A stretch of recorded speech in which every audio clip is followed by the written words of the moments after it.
all five senses start firing up when you're baking, because smell, taste, you're hearing things, you're seeing things, and all of that added actually makes the perfect classroom in your brain, because then everything you're learning, seeing, doing stays.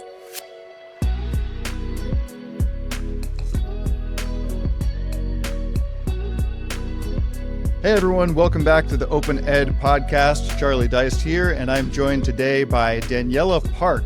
Daniela is with a really cool and innovative company called Baketivity. I'll turn it over to you, Daniela, to talk a little bit more about your background. But first of all, let me just say welcome and thanks for being here. Oh, thanks, Charlie. Thanks for having me. And I get the sense that you're wearing multiple hats there at Baketivity, including appropriately a chef's hat. But maybe you can tell us a little bit more just about what Baketivity is and what your role is. Oh, that's the glorious thing about Baktivity. You join this company, it's a family-run company, and you come in thinking you'll do one thing, which was I was going to be their spokesperson and face of the company. And now I'm the chef behind the scenes that help head and create the recipes that go into the boxes. I also help film all their how-to videos and YouTube videos to help our little chef bakers increase their skills. And yeah, just help manage the team and connects the STEM learning to the recipes. It's really fun and a really dynamic team that no one wears one hat in our team. We all get down and dirty. And the reason is, one, kitchens are crazy. And two, we absolutely love the sugar out of our kids and our little bakers. And everyone wants the best for them. So it just makes it a joy to do anything you can for this company. I'm going to have to hold my tongue with all the puns and jokes about, if you can't handle the heat, stay out of the kitchen. But, and you alluded to the fact that, the boxes, and that's sort of at the core of what you guys offer. It's a subscription type of service where families, and especially I think you have a lot of customers who are in the sort of homeschooling camp, or people who are building their own a la carte type of educational, we call this open education, has a lot of different names. It's really this sort of new thing where families are discovering that there's not just one way. You don't have to choose either a public school or one specific homeschooling curriculum. You can really mix and match. And I think you guys embody that even within your own product, in that you can choose. I'm just looking at the catalog right now, and there's, all kinds of different kits where what are people actually getting in these boxes? Yeah, I love this because everything you need to learn, have fun, create family memories are in a box, but Baketivity is completely thinking out of the box, which I always find funny because it comes in a box. You have measured ingredients, so there's less mess, less fussing around for parents. So you actually get to focus on learning. And whether it's because you want a child who's very interested in cooking, which is really popular right now, in that incorporates all this STEM learning that Nicole on the team, who has education background, really into young minds and learning, she creates things. So there's a math lesson, science lesson, but it's colorful and interesting. And Charlie, with baking, you're actually igniting 5 of your senses. All 5 senses start firing up when you're baking, because smell, taste, you're hearing things, you're seeing things, and all of that added actually makes the perfect classroom in your brain, because then everything you're learning, seeing, doing stays. Because if you're in a classroom, you can't move, you can't experience, there's no smell and noise and things like that. It actually doesn't connect into all the parts of your brain. So whether you have a kid that has more left side or more right side, you're connecting on a 50-50 chance every day in the classroom, where your kid who you're educating at home, no one knows them better than their guardian or parent. And by getting all 5 senses fired up, I'm telling you now, those lessons stick, they're fun, they're memorable, and easy for parents. We want to make your life a little easier, because I'm sure, there's so many layers to doing it yourself too. And I really take my apron off for all the parents that are doing it. I know we're going to do it with my little Thomas. He's 6 months now, but we're definitely going down this route because we can see the results are just, astonishing. Right. And I think it's starting to become a little bit more of conventional wisdom, at least, that people learn better when there's a concrete experience around it that they can wrap their head around, when it's not just the abstract formulas on a chalkboard. I remember all the time in school, people would ask, when are we actually going to use this in real life? And Yes. the answers never quite clicked. And now, I do use algebra here and there. And one of my colleagues likes to talk about how basically what is algebra, but solving a puzzle when you don't have all the information. And so many times when you're baking, it's that same kind of thing where whether it's doing a conversion to cut a recipe in half, when you actually have a problem in front of you that you need to solve, it gives you the actual impetus to go through it and more than just going through the motions. And so you mentioned that you're planning to use this curriculum yourself. Can you tell us a little more about what your own educational journey was growing up and how that kind of brought you to this place? Because I know you've wear a lot of hats even outside of Baketivity. I'm curious to hear a little bit more about your background and your sort of professional resume. Absolutely. Just going back to one thing, the way you just explained algebra, if they could just do that in a classroom, it would help, I bet, 20% more, which is explaining that algebra isn't math. Oh, you say math here. We say maths in Australia. Maths, Just so right, you know. right. Yeah. But it's so I don't confuse anyone. I don't have a lisp or anything. It's just maths, we say. But just explain that it's not just maths. It's actually solving a problem and explaining it in a more creative way, a more practical way. And that's the life skills you get in the Baketivity box, like you said. But yeah, to my background. So 16 years old, severely dyslexic, still to this day, if I don't practice spelling my name and writing it down, I go red in my face because I can't spell it out loud. And, just really was left behind in the school system. Thank God I had amazing teachers that noticed that I got all the way to high school without being picked up for being dyslexic. Reason being, I was very articulate and I was very well behaved. So I got away with a lot, let me tell you. And I had great teachers that supported me through. But once I got to my senior year, I could see that I was just not going to survive, not with my confidence, not emotionally. It was hard because here I was sitting in a classroom watching all these kids read books and participate. And all I had was really my verbal skills, but I wasn't allowed to be tested on that. I had to write it down like everyone else. And I knew that's just not my thing. I can't do that. Little did I know I had confidence somewhere deep down that I dug up, left school, but left it with a business plan and just begged my parents and teachers to just give me a chance. I started my first business at 16 years old. I used to help men buy gifts for women in the corporate sector. And my first client was Malaysian Airlines, and they had no idea I was 16 years old with braces, but I did it. And then from there, I started a company called Buttercream Lane, and that's where my baking skills started to come up. So I actually couldn't go to a formal baking school, although that will still be my dream to do one day. I instead now judge at the Cordon Bleu of Sydney and the Royal Easter Show, which is our main medal winning for foods. So I may not have been able to go to all those schools. I taught myself off YouTube. So monkey see, monkey do. I just used anything I could to teach myself.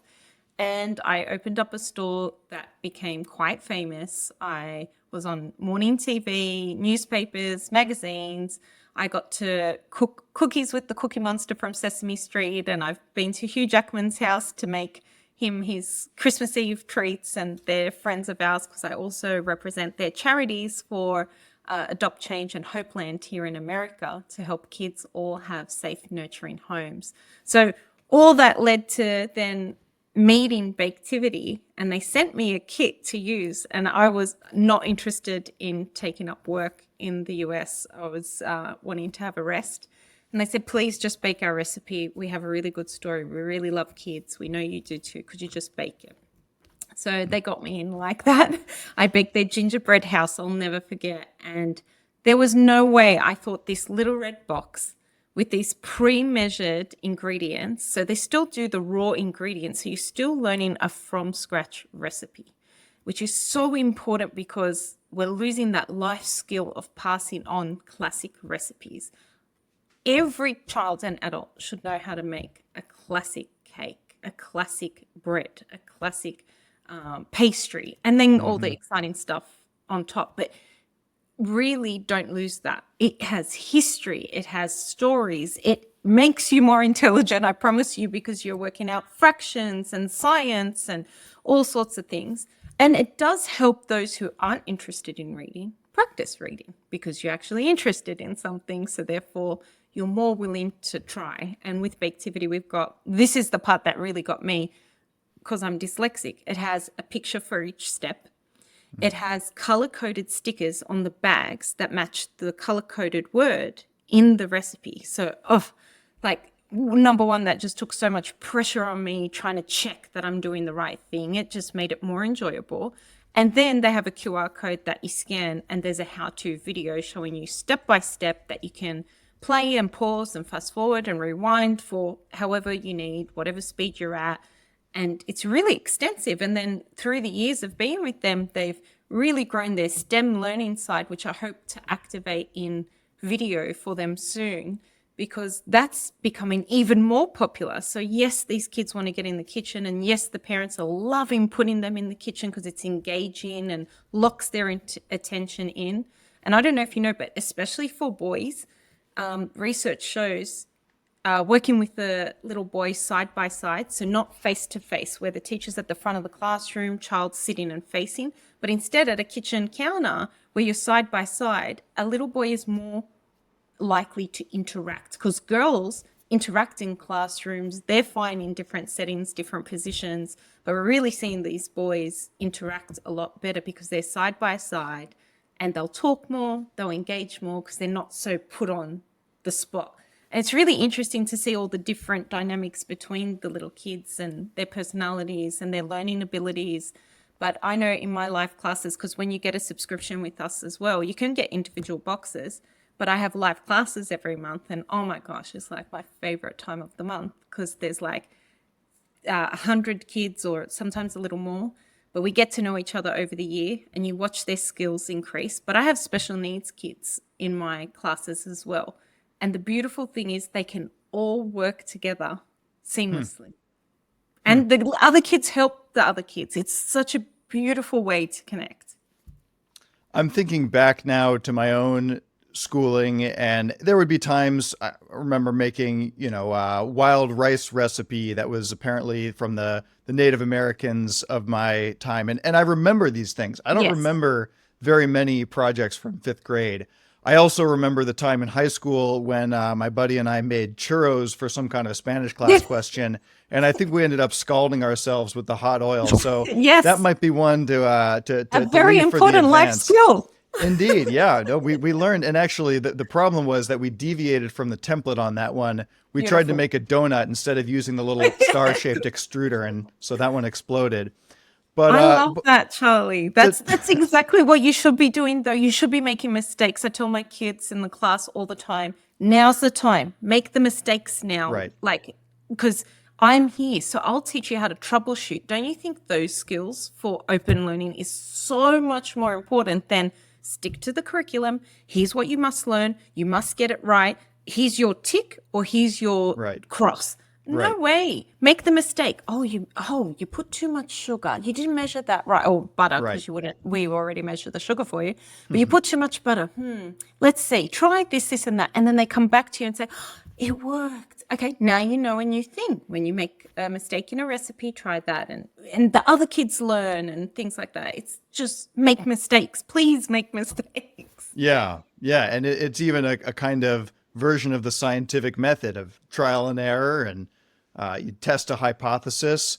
I want to hear more of the story of how you ended up with that gig with Malaysian Airlines, because I think that we have very much this sort of permission-based culture that maybe the school systems breed into us a little bit, where we think that you have to check the boxes and get the diploma, first the high school diploma, then a college diploma. and then you have to go apply for these jobs. But Mhm. it sounds like you figured out a way to get your skills, this gift that you had for helping people who were hapless in this respect, picking out other gifts for people. Can you tell just kind of the 30-second version, maybe the 2-minute version of that story? Oh, it's really simple. You just do it. No story. So I'm not allowed to put a story to it when I'm making the decision. So if I'm going to do something scary, I don't give myself time to say, oh, but they might say no. Oh, but I shouldn't. I'm so young. Or this is my first time. No, no, no story. Okay, pick up the phone. And I Mm. did. I just happened to randomly, I'm 16 years old, really. I had no business starting business, but it was real fun. And I learned a lot. 16 years old was just like thinking, who should I contact? And then just thought, you know what? I'm going to contact Malaysian Airlines. And I just researched and researched till I found out that EAs in companies buy all the gifts and to have all the connections to all the important, heads of every department. So then I just picked a lot of corporate companies that had EA emails available on their website, put a lovely little package together, and actually sent out little packages to that person and introduced myself. And I think I got 90%, you know, uh, return rate on that. And even when I had Buttercream Lane, I used to have clear boxes for my cupcakes. And when I had no clients at all, I used to walk in our CBD, which is our main city in Sydney, like the business part of the city, make the most incredibly detailed cupcakes with like cute little faces on it or whatever I could think of, and walk around the city with nowhere to go, lying to everyone I meet that I'm actually on a delivery delivering these cakes. But because the box was clear, everyone would stop me. There was not one person that didn't twist their head going, where'd you get those from? Oh my God, there. Can I take a photo? Do you have a card? And I never had a card. I had a cookie. And if I ran out of cookies, I'd say, I don't have a card. I ran out of cards. Can I have your email? It's a Mm. total lie. I had cards. But if I take their email, I have control of contacting that client, them not forgetting me, doing the work for them. I always say that, do the work for your clients. And that's what Baketivity do too. They do the work for their clients. They won't trouble you more than what you need to do, hence everything pre-measured, learning booklet already out there for you, printed, nice and neat. They don't make you go to the website, download this, do this. It's all there, which I love about that, because I just don't think you should trouble people to do more than life's busy enough as it is. Right, right. No, I mean, and when I think about what's thwarted me in a lot of my baking and cooking, but especially baking adventures in the past, is there's always that one ingredient you don't have, and you need to go get it, and then you have way more of it than you're ever going to use for the foreseeable Exactly. future. Yeah. So being able to try all these different recipes where you get what you need that you don't have standard, maybe some things like butter that don't ship so well, those the staples you have covered, but it makes it so that the activation energy to sort of try one and the risk of it is sort of lower. But then if you find something that you really love, you might say, this time I'm going to buy these ingredients so I can make it myself. And you have a template for the future. So it Yeah. kind of builds confidence in that way.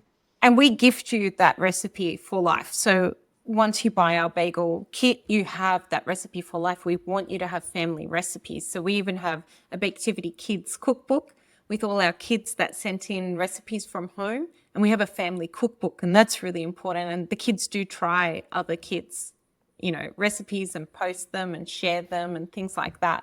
Because it is like, you've got to try something to know whether you're good at it. And I always say try it twice, because the first time you might be fiddling around or learning what does kneading mean. So we have a YouTube channel that you could actually watch Mm.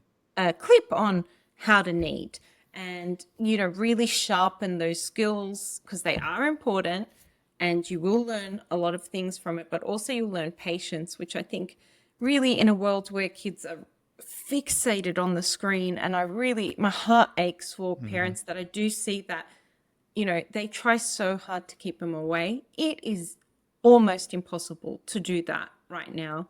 So finding something that they are connected into and they are learning, and that we can still kind of incorporate screens, like say, have a YouTube channel where they're learning something like kneading and then perfecting and sharpening that skill, and having them engage longer than a 15-second TikTok, you you don't understand what that does to the cells in their brains. They're suddenly lit up, they're made stronger. It's like working a muscle in the gym. And that's what we're trying to do. We want them to be engaged longer. They're going to need it for their job. They're going to need it for life, family life, and things like that, which is actually taken into account when we are making these boxes, when Nicole is developing the education, when Goldie develops all the pictures and graphics and things like that. We want it to be so it's every little inch of that booklet or that experience is going to educate, create a memory, and have fun, because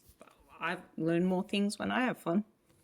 For sure. And to just to elaborate on that screen time thing, it's not just the kids who are struggling with this. I know I struggle to get myself off of the scrolling type apps. It's Twitter for me, but I know that for the younger generation, it's more of the TikToks and the Snapchats. Yeah. I sound like such an old person saying that. You say maths, I say TikTok, I say Yeah. Snapchats, and I give away my age here. But I think you make an important point about the importance of having something that draws people away from the screen rather than just saying, I'm going to force myself to put my phone away. You need something that pulls you out of it, something more Correct. compelling.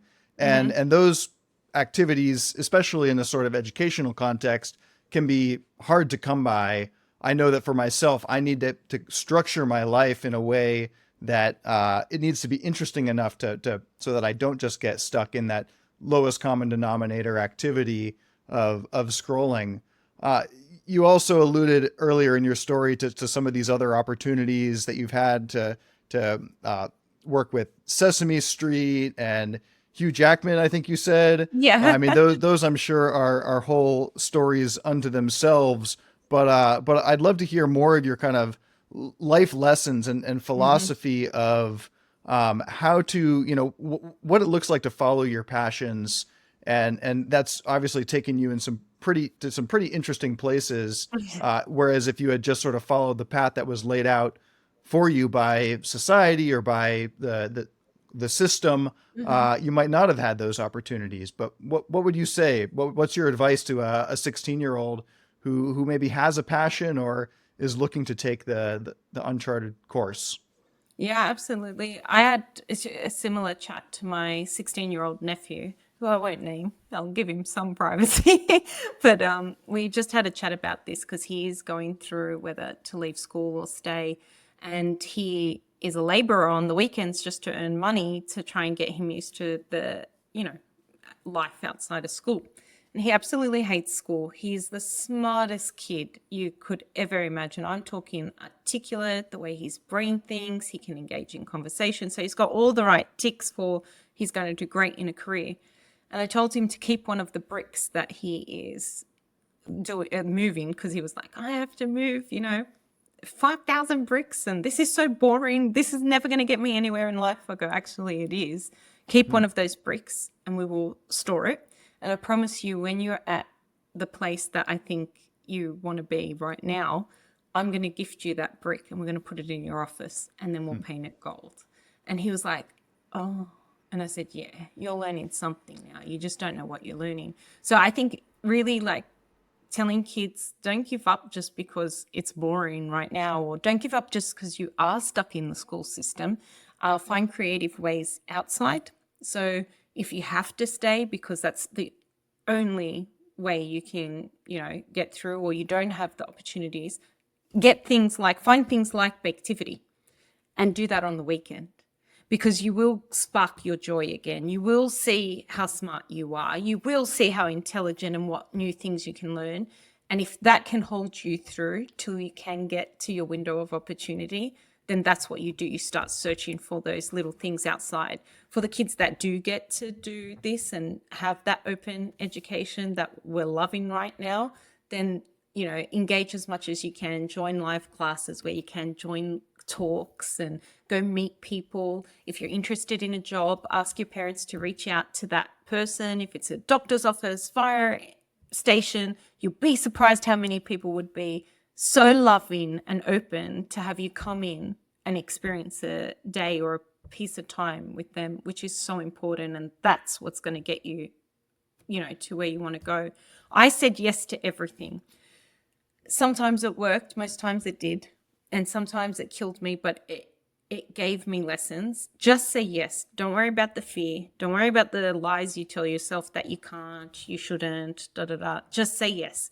Work out how to do it. Ask for help and just get it done. That skill has gotten me everywhere I wanted to go, beyond what I could imagine, and really made me a resilient person.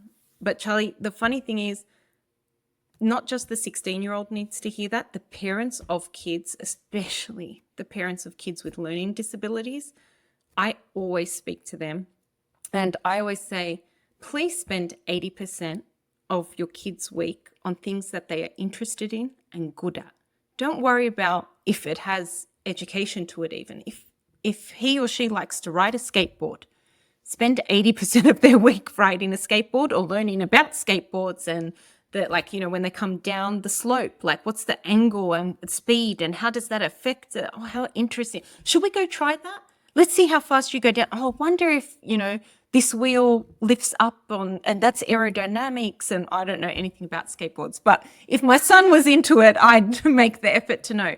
And then spend 20% of the time fixing what they think is the problem. And I say it like that in inverted commas because dyslexia was never a problem for me. It was a problem for everyone else.